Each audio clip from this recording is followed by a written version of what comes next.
Other shows we have for you to enjoy at myclassicradio.net. The Avengers was most certainly not a household name in South Africa prior to the radio series. With no national television service until 1976, the mechanism simply was not present in the country to show television programs to mass audiences. While many other countries reveled in the filmed adventures of John Steed and company, South Africa was not equipped to join in the fun. The series took Britain by storm and made a major impression in the American markets, being that greatest of rarities, a British series given a network transmission slot. However, as a filmed series, rather than a videotaped one, The Avengers was able to gain a modicum of exposure in South Africa through film rentals. Come and listen at myclassicradio.net. Other shows we have for you to enjoy at myclassicradio.net. 21 Precinct was a police drama broadcast on CBS from July 7, 1953, to July 26, 1956. It initially served as a summer replacement for My Friend Irma. The show was produced in cooperation with the Patrolmen's Benevolent Association of City of New York and adaptations from True Criminal in New York. The Policeman's Point of View. Historically, the 21st Precinct had been located near Gramercy Park, Manhattan. In 1929, the department reorganized the precinct numbering, and 21st designation was discontinued. No such precinct existed during the run, nor does a 21st precinct exist. However, the fictional precinct's territory closely corresponds to that of the Upper Side's 23rd precinct since 192. Come and listen at myclassicradio.net. Your Coca-Cola bottler presents Claudia, based on the famous play and novels by Rose Franken.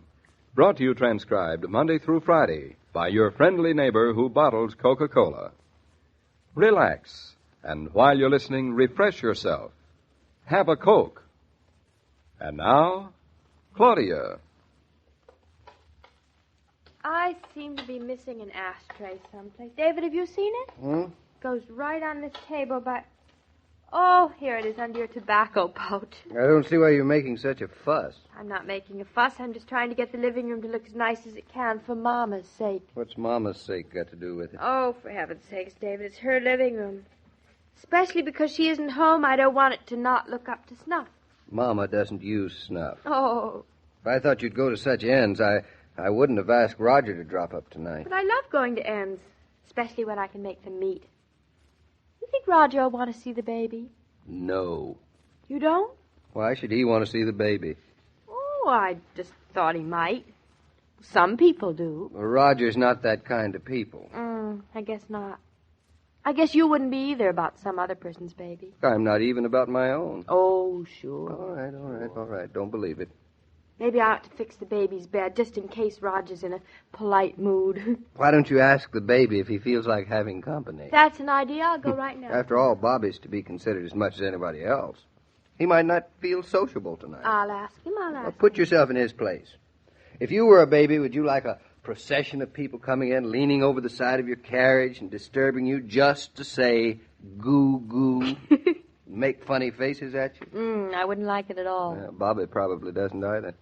David, you're going to make a wonderful father. What's that got to do with it? Because you know just how a 3.5 weeks old child feels. Oh, well, do you think Mrs. Killian's coming up tonight? Roger mentioned she's taking Jeffrey to the theater or something. Let's us not ever be the kind of couple who go out separately. Us? Not a chance. Oh, there he is. Sit still, darling. I'll answer. I'm there already.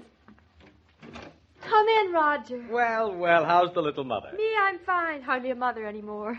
What? Well, I mean, it's been weeks since I had the baby. So treat me like anybody else, please. That would be a little difficult, my dear, but I'll try. Aren't you going to even invite him in, Claudia? She was giving me a few warnings as to how I should behave.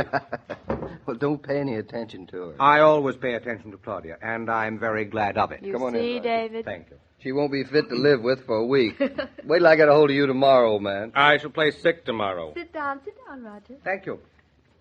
Well, don't I get to go in and see it? I mean him. The baby? I've come to call on him. Well, what on earth do you want to see him for? He isn't much to look at. Oh, come now. Well, he isn't. He looks like any other baby his age. Oh. No teeth, hardly any hair, and lots of fat. Sounds delightful. Charming. Not very. He makes weird little noises. He's not awfully bright either. Every word you say tantalizes me. I demand to see him. Look, Roger, look, we're partners and old friends. You don't have to be polite to us. But I'm not being polite. You must be being polite. I'm never interested in seeing other people's children. And I'm hardly interested in seeing my own. You two proud parents put up a beautiful front. We do? You don't have to come in with me. If you prefer, I'll go in by myself to pay my respects. Or is he asleep now and I won't be allowed? Well, if you insist. He's asleep most of the time, so it won't make any difference. Normally, with new parents, you can't escape seeing the new baby. Well, am I or am I not going to see this wonder child? I'll take a look at him, too, but purely for business reasons. Oh, yes, I think I get what you mean.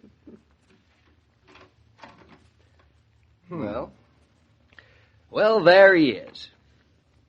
Oh. He's very sweet. Go on. Yes, Say go more. on. Come on. And quite large, too, I imagine. Well, go on. Don't leave it there. Think of something else. Well, I think he looks... Yes, now don't be embarrassed. Say anything you Go like. right ahead, Roger. Like both of you. You did very nicely, Roger. Well, now, have you had enough? Well, I've seen him, haven't I? And for your hypocrisy, we should make you spend all evening in here. But you've been very polite and very gallant, so come on, let's relax and go in the living room. Fine. Goodbye, little fellow. Sleep well tonight. Goodbye. Oh, you're really very funny, Roger. Now, why am I funny? Feeling that you had to insist on seeing him. Well, I wanted to. You have done your duty. I've loved seeing your son. But it is difficult, you know, to comment on a 3-week-old baby.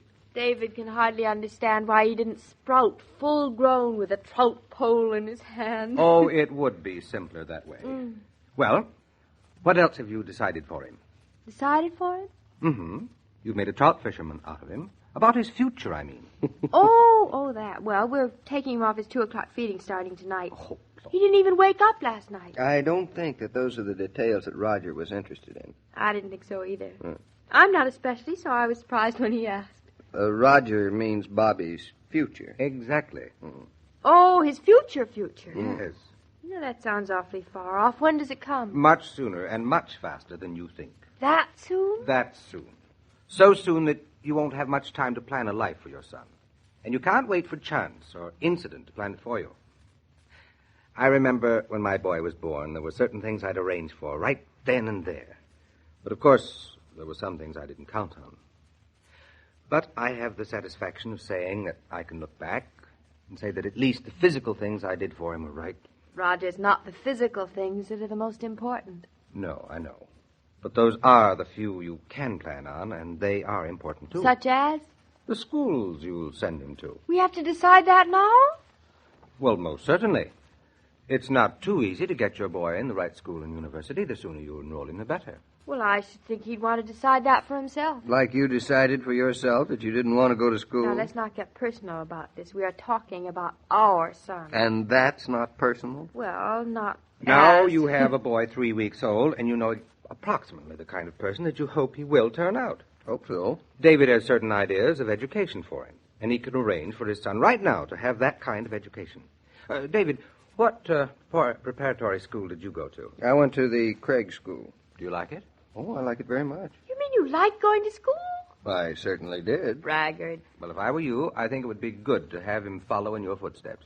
Send him to a fine school, which will give him a good liberal education. Give him the opportunities for knowledge that you want him to have. I'd enroll him at Craig tomorrow. And not for snobbishness or false ambition either. Maybe he won't want to go to Craig. You must educate him to want to. If he loves his father, He better had. he'll want to do as he did. Of course, David, you're a Harvard man. I would enroll him in Harvard tomorrow. If it were me, I'm not sure I'd like to be told at the age of 3 weeks that I was going to go away to prep school and then to Harvard and so forth and so on. You don't tell a boy that. You bring him up with those ideas. It's a sort of insurance as to the kind of person he'll become. I know what Roger means, darling. I know, but I want Bobby to have his own hopes and his own ambitions and his own desires.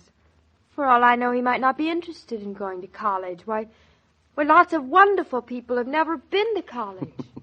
Claudia is talking about herself again. I repeat, let's not be personal. Certainly, a lot of wonderful people have never been to college. Some of the finest men of our country never had a formal education. Lincoln, as an example. But if you can give it to your son, you owe it to him. Why, the very day that my Jeffrey was born, his mother and I enrolled him in Harvard. Well, I think that's very optimistic of you, Roger. I wish we had served him as well at home. However, your son will never suffer from lack of a mother or father who lived together, or their devotion to him. So don't let him suffer from the other. That's a nice compliment you gave us, Roger. I know whereof I speak.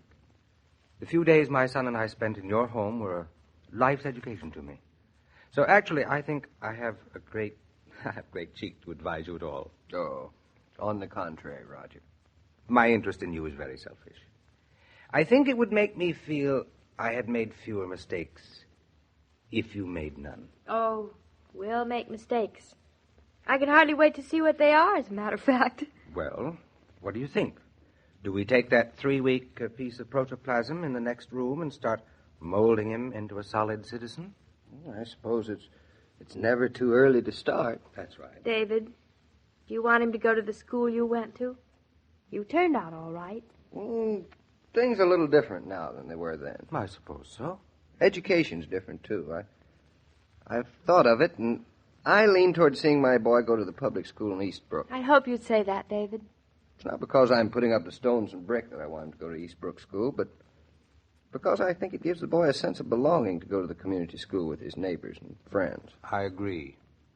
I don't think I'd like to bypass or go beyond what we have to offer Bobby right here at home.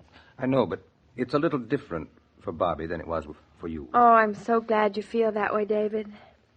You know, if I were Eastbrook, I don't know, I think I'd feel it was an awful sort of a slap in the face to have a son of one of its most prominent citizens go someplace else to school. I am not one of its most prominent citizens. Oh, now you know you are.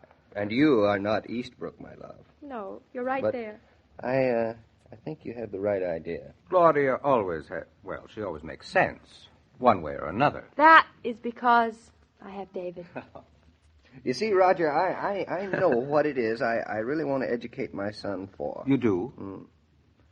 And for that, he's already enrolled. David, you've enrolled him into something already? You didn't tell me. Well, what is it, David?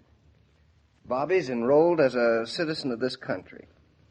I want him to graduate at 21 into a person of responsibilities and ideals. I want him to be educated to appreciate the principles of this country into which he's been born.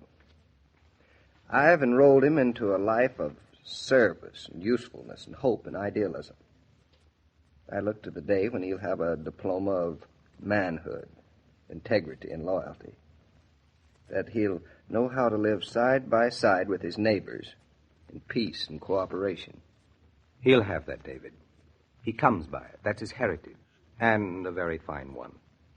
I think that the schools and the colleges and the universities to go to, any one of a great number, they're all good. I think they can give him what he wants.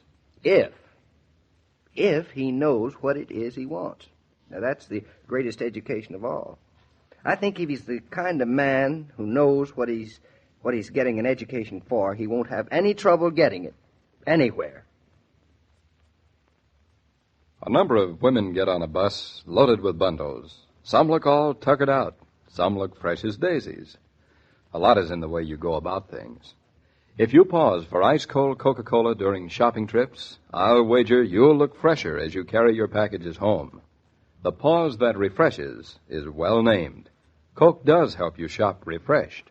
He's quite a boy, young Bobby Norton, isn't he, Mr. King? Oh, Roger Killian. Well, we all like him. Hard to believe they ever grow up, go to school and college, and then... Wait a minute, Mr. Killian. Not so fast. Life's a little slower than that, you know. Oh, not much. By the way, has David mentioned to you when he and Claudia are going back to the farm? I've been meaning to ask him, but we're so busy at the office. Claudia's trying to convince David that they're ready to go back immediately, but he's a little hard to convince. Well, David's a careful man when it comes to his own. But Claudia can be mighty insistent when she wants something. Yes, she can, when she wants something for David. I guess we'll find out more about it tomorrow. Let me know what happens. So long, Mr. King. See you soon, Mr. Killian. Every day, Monday through Friday, Claudia comes to you transcribed with the best wishes of your friendly neighbor who bottles Coca-Cola. So listen again tomorrow at the same time. Now, this is Joe King saying au revoir. And remember, whoever you are, whatever you do, wherever you may be, when you think of refreshment, think of Coca-Cola. For Coca-Cola makes any pause the pause that refreshes. And ice-cold Coca-Cola is everywhere. This broadcast of Claudia was supervised and directed by William Brown Maloney. And now, here's a word from your friendly neighbor who bottles Coca-Cola.